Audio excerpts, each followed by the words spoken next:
Hey YouTubers, here we are. It is the end of August and it is time to put those final food plot preparations to place. What kind of secrets do you have for us? We'd like to learn what you're doing to your food plots late in the season to make them be as attractive as possible. Leave your comments below. Don't forget to subscribe to our channel.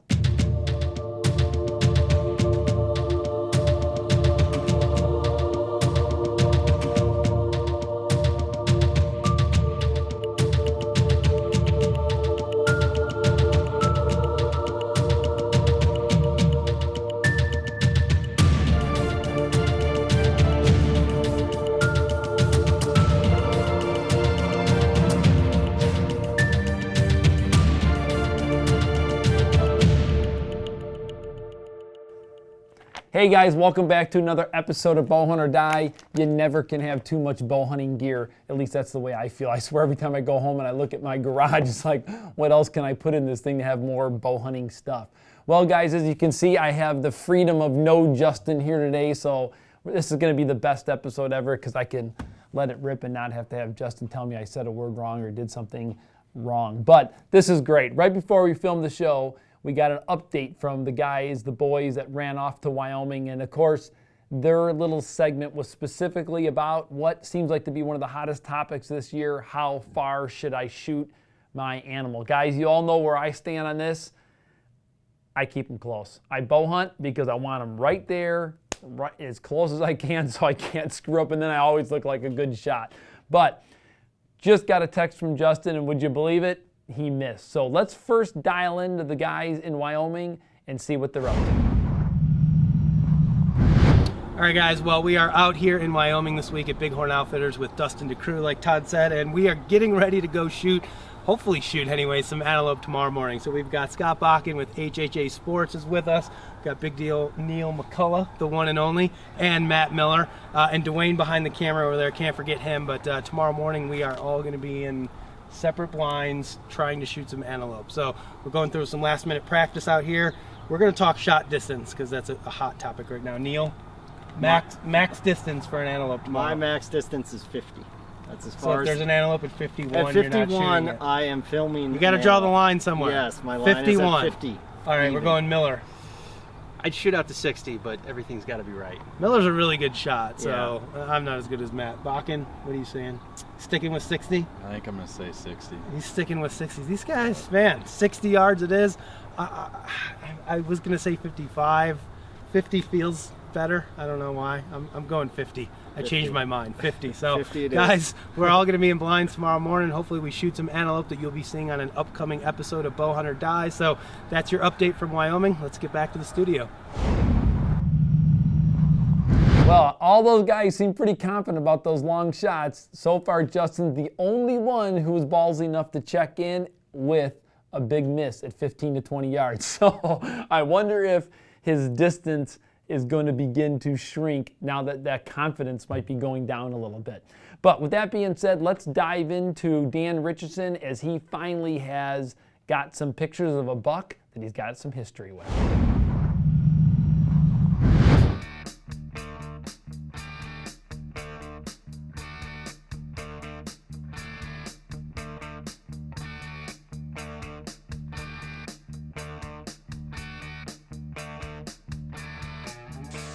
Hey everyone, Dan here in Indiana. Going to give you a little summer update of what I got going on. Kind of my plans for the season. I'm driving around today. I've been checking some game cameras.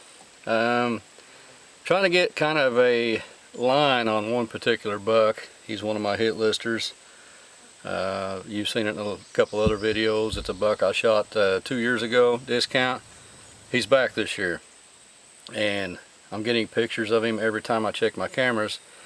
And I initially had it on one spot on minerals, and I got to thinking, I thought, man, I need to try to figure out where he's going, where he's coming from, and all that stuff. So I started moving other cameras around. And I keep going within like 150 yard increments and putting other cameras out. I'm up to 3 cameras on him now, and I'm getting him on every camera. So I kind of got a line, I think, on where he's going. I'm pretty sure I know where he beds. I think I'm getting him on the way to feed. But I've got quite a few pictures of that buck now. I think he's pretty well topping out right now. Don't seem to be getting much bigger, but man, he's cool looking. Pretty well thinking he's 7 years old this year. He's got a real long, lanky body on him, but daggone nice buck. That's definitely a buck that I've got on top of my list. I had another one show up.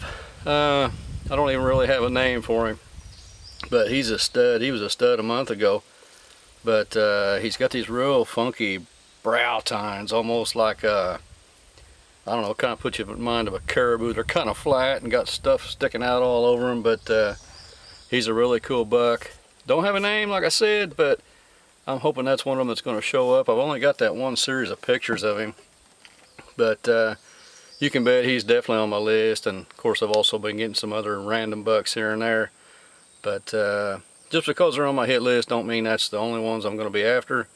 You always have those bucks that show up and just say shooter just as soon as you see them, you know, so don't count any other ones out. But I don't know, it just seems like I'm getting more and better pictures this year in the area that I killed that old nasty looking buck last year. It seems like more bucks are showing up now, and I honestly think Discount has taken that over as his home base right now, so he's the most regular. But been getting some other things ready. Been shooting my bow a lot in the backyard, trying to make sure the bow's tuned up, getting ready to screw broadheads on here shortly and make sure everything is good to go with that. So I think I'm going to try the NAP Nitrons this year. Be the first for me on that one.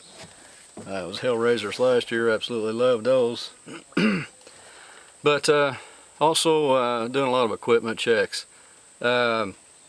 Something you need to do. I try not to leave my stands out all year long. Your straps and everything can get chewed on.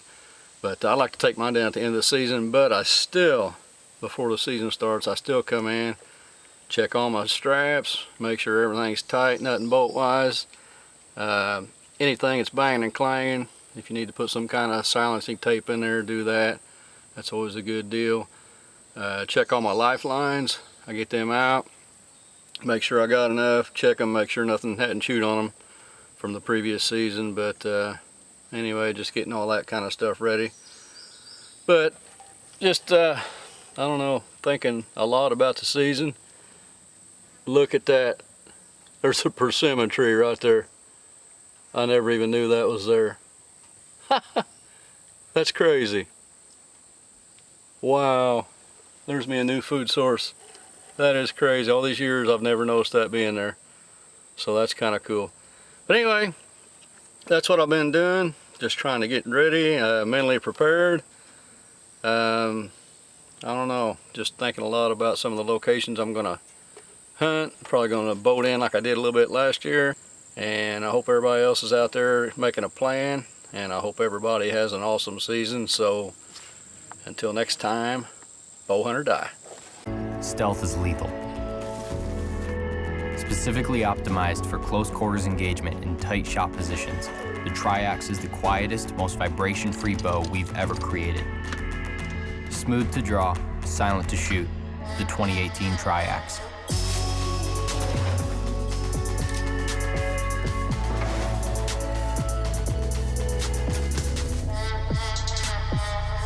Experience it today at your local authorized retailer. Well, Dan seems like he's got some great bucks there. I tell you what, the segment last year that he used that boat to slip into, you know, he's being really creative there, and I think that's what's key, guys. I mean, as it's early in the season right now, and you can take the time to slow down and really figure out, how am I going to get in? How am I going to get out? Those are some of the best things that you can plan for right now. So be keeping that in mind. I can't wait till the season progresses a little bit further to see if Dan can finally put an arrow in that buck that he's been chasing for a long time. Next up, we're going to join myself as I finally think, and again, that's a big question mark, think that I got a plan on a couple bucks that I'm chasing, and Neal McCullough puts in some last-minute food plots.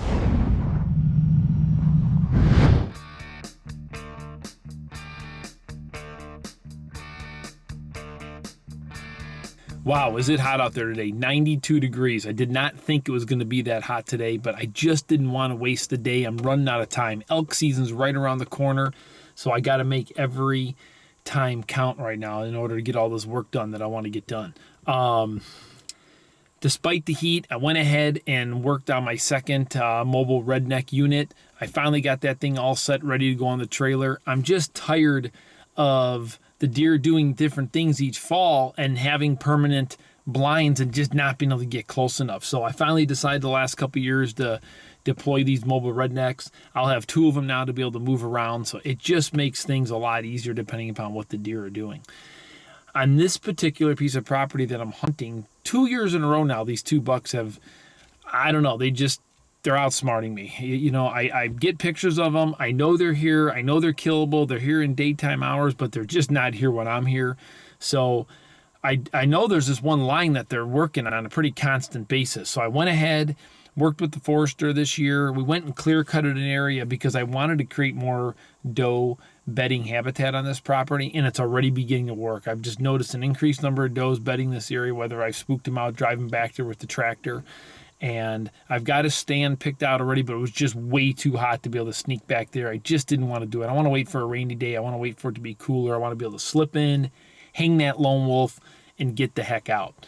Now, there's this other spot on this property that's a point, and I want to figure out how to ambush these bucks in this one section. Unfortunately, there are no good trees just to be able to just slide up and get a lone wolf in very easily. So I had an old lone wolf ladder stand. I did some modifications to it. I added a couple extra ladder stand sections to it, and I was able to get it up in this one tree that is funky as heck, but it allows me a good shot to my left, a good shot to my right, and I've got a nice corn planted right there. There's going to be some oats and wheat and rye and some brassicas to the left of me, so I'm hoping they're going to continue to use this spot as they have in the past. But more importantly, during the rut, they like to come up from the neighbor's property and then dump right into my place. And I'm hoping that I'm going to be able to ambush them in this one spot. We'll just have to see. Also, what else did I get done? Food plots. I've been working on those like crazy. Everything's dialed up and done on the different properties that I have to hunt. So right now I'm sitting in pretty good shape. I had a new buck show up, so I've got 3 different bucks that I'm hoping I'm going to have a chance to get. Otherwise, you'll have to wait for my next update for my other properties. And I've got about 15 trail camera cards that I pulled yesterday. So you'll have to wait for my next update to see the other bucks that I'm going to be chasing. Until next time, bow hunt or die.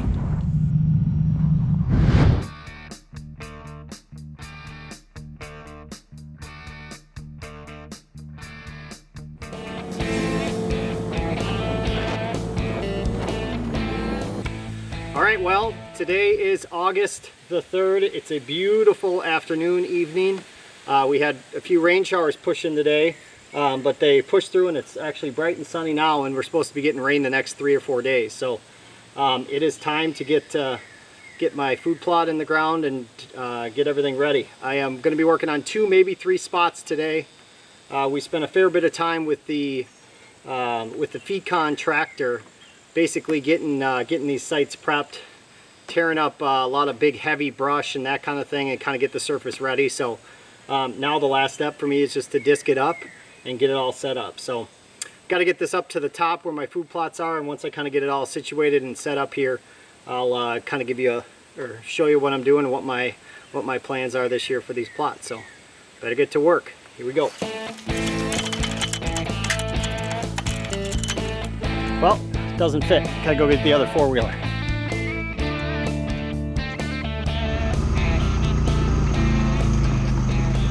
All right, well, here I am. I'm up on the top here in a plot that I'm calling the new plot.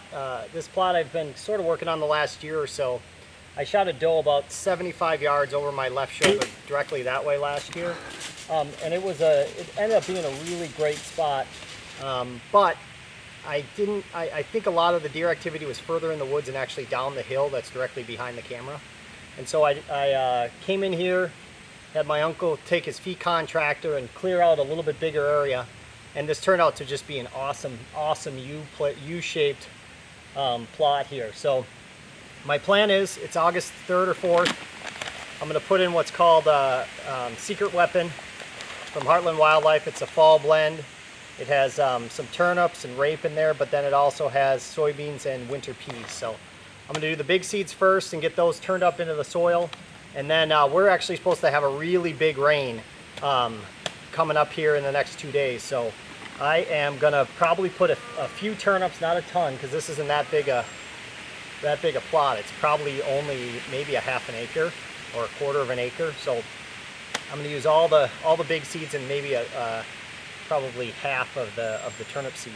But I also have some forested trail clover. I have this kind of not a logging road, but kind of a long strip road that kind of runs and wraps around the edge of this hill.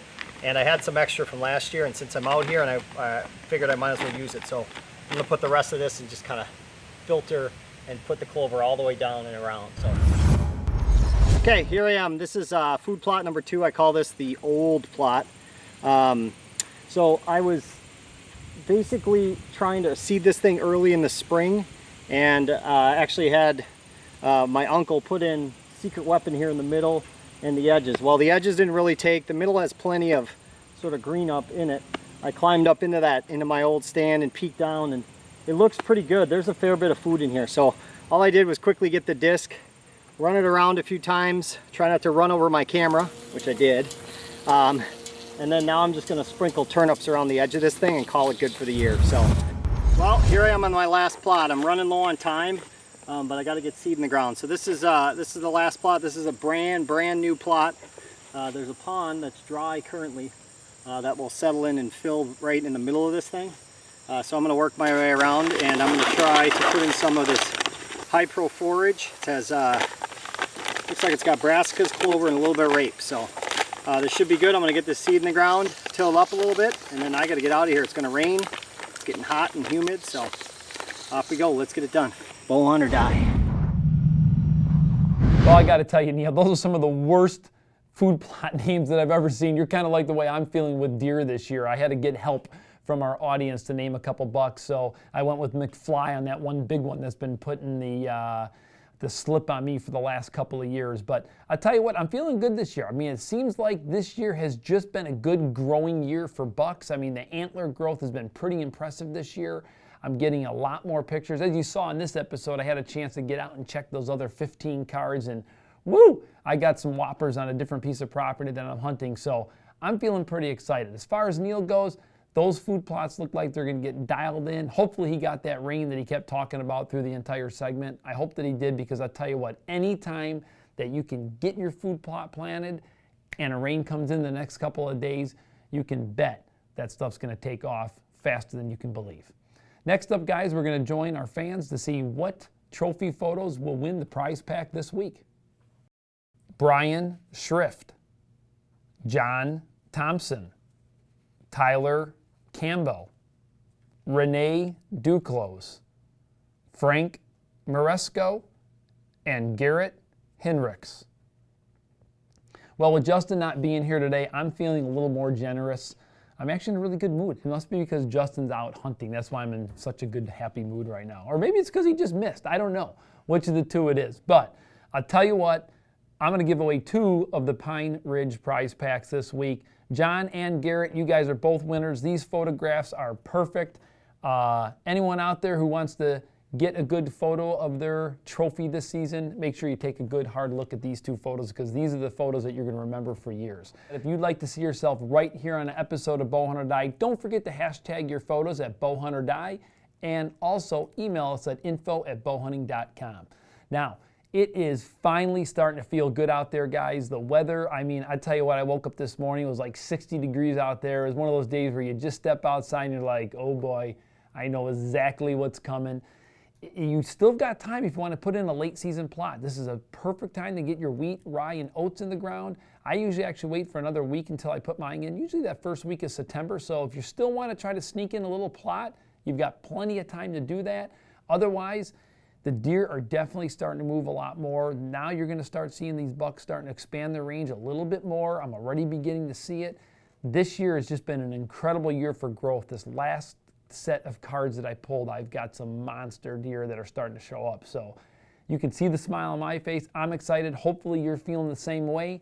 Make sure you're getting out there, getting your gear tuned in, because it won't be long now when you'll be climbing up in that stand. For more exciting action, be sure to follow us on Facebook, Twitter, and Instagram, and receive live updates from our team members, as well as the latest happenings in the bow hunting and archery world. Be sure to share your photos, stories, and experiences as well.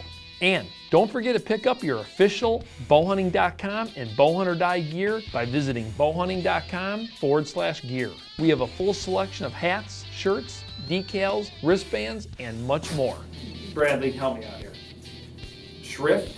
Shift? Shrift. Shrift? Yeah, right the first time. Shrift. Hey guys, getting some great bucks on the last camera card pull that I did. Okay. Hey guys, I got some great bucks that are starting to come in off these cards right now. See some of the bucks that I'm chasing this fall, and also dial in. Hey guys, you're finally starting to get some great looking bucks here on the stealth cams. But stop looking at this. Oh, God, man, some of the bucks are starting to get big.